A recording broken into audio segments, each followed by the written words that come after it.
Oui, donc on continue. Donc on continue. Donc là,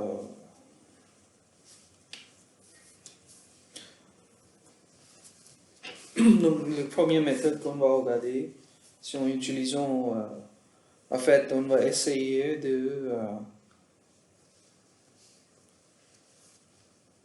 donc on va essayer de plutôt trouver l'équivalence de ce numéro, ce nombre, dans la base, dans la base hexadécimale, d'accord? Et pour ça, comme on a regardé, comme vous avez regardé cours, dans les cours, en utilisant les divisions successives, c'est tout à fait possible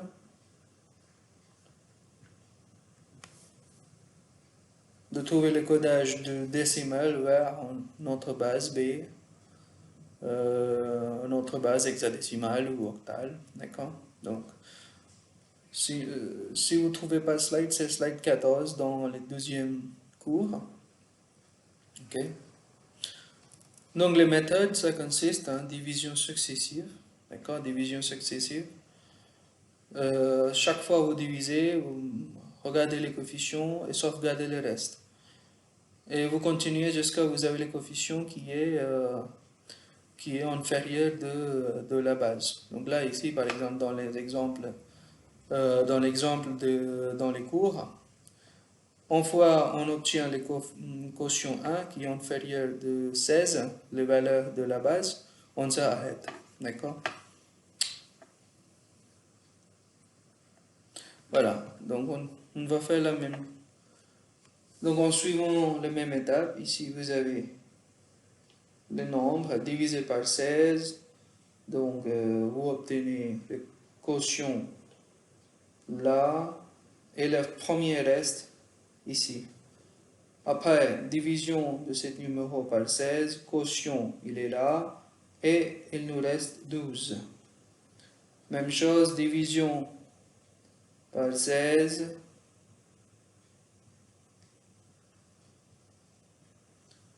D'accord. Donc en fait c'est...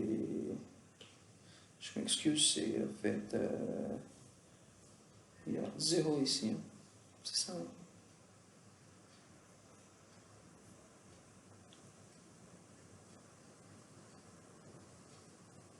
Ouais.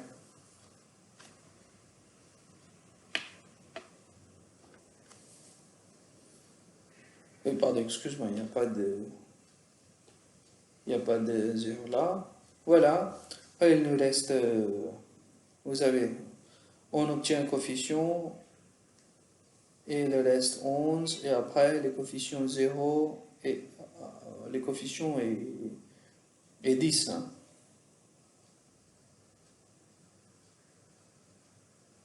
Ok. Voilà. Et donc... Le résultat, c'est à faire les coefficients. Alors, on peut s'arrêter, pourquoi? Parce que ici, le coefficient 10 est inférieur de la base, 16. Ok? Et qu'est-ce qu'on obtient? Et donc, les premières, regardez bien dans les cours, vous devriez écrire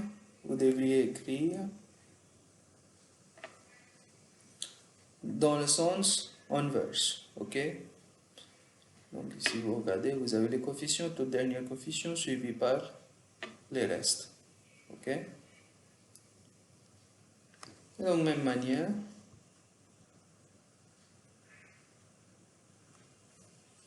le premier reste, le coefficient qui est A, d'accord? Donc ça, c'est A. Pourquoi A? Parce que D égale 10 égale A, dans la base hexadécimale. Après, B, C et D. D'accord? Voilà, ça fait ABCD dans la base hexadécimale. Même chose, vous pouvez obtenir d'une autre manière, c'est ce que je vous montrais tout à l'heure. Alors, maintenant les questions, vous avez 4, 3 dans la base décimale et vous êtes demandé son équivalent dans la base octale. Donc, même manière, vous pouvez effectuer les divisions successives, d'accord? Je vous laisse effectuer les divisions successives, ok?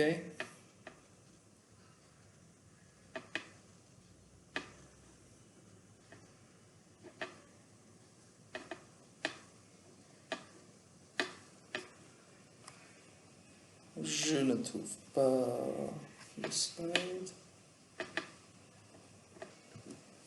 Alors, donc, division successive, c'est bien ça.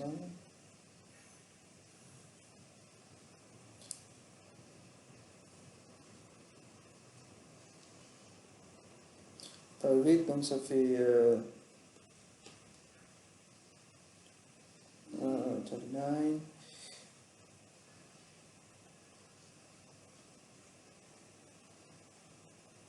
78, 61.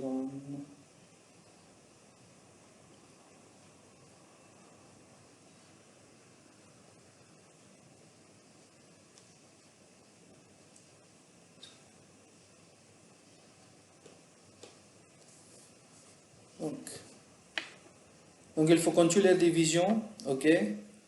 Je vous retrouve quand je vous retrouve tout de suite. Je continue à diviser. Là, ici,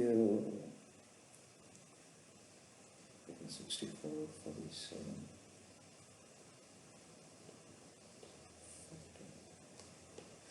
Quotient 85, il reste 7.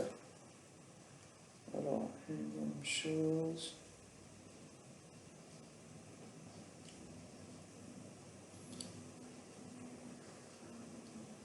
Donc, 1.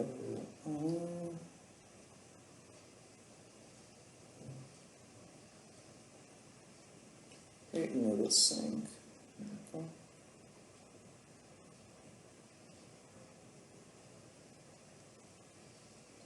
Notre fois 10.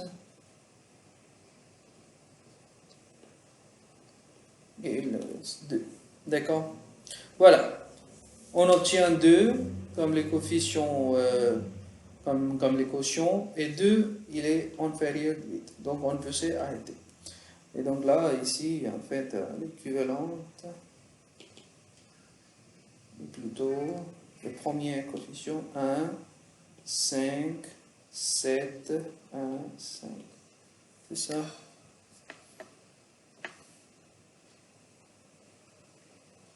Ah, pardon.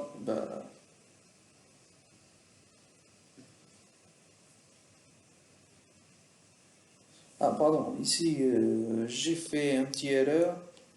Excusez-moi. Donc là, ici, en fait, on a 1 là et 2 ici. Bien sûr, parce que quotient est 1 et il nous reste 2.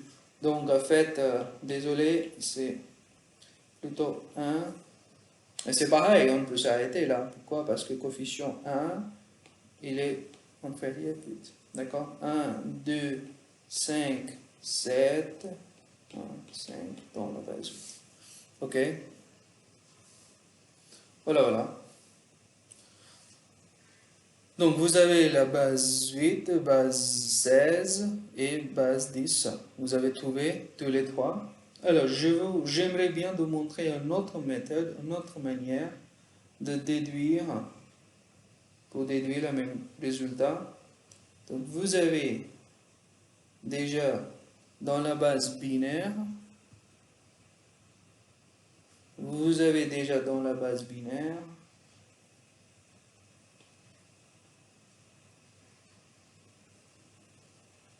cette partie-là. Ok.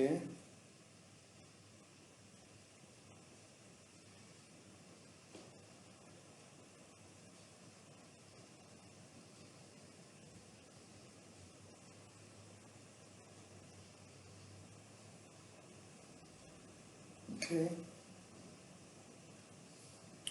Donc ça existe dans la base binaire. Ok. Alors, donc, qu'est-ce que vous avez fait précédemment? Vous avez trouvé son valeur. Hein. Il vaut combien? Donc, vous avez trouvé son valeur dans la base. C'est ce qui a fait son équivalent dans la base décimale. Alors, il y a une autre piste, il y a une autre possibilité. Dans les cours, je vous ai montré, si vous regardez, on avait parlé de le cas particulier. Ok? Donc, c'est quoi en fait les cas particuliers? Donc, en fait, c'est tout à fait possible. On a deux cas particuliers. En utilisant trois chiffres binaires, on peut représenter en chiffre octal. Pourquoi? Parce qu'en fait, si vous regardez, 2 puissance 3 égale 8. Donc, il est tout à fait possible de regrouper trois, de représenter un chiffre octal en utilisant trois chiffres binaires. Ok? Donc, un chiffre octal avec trois chiffres binaires.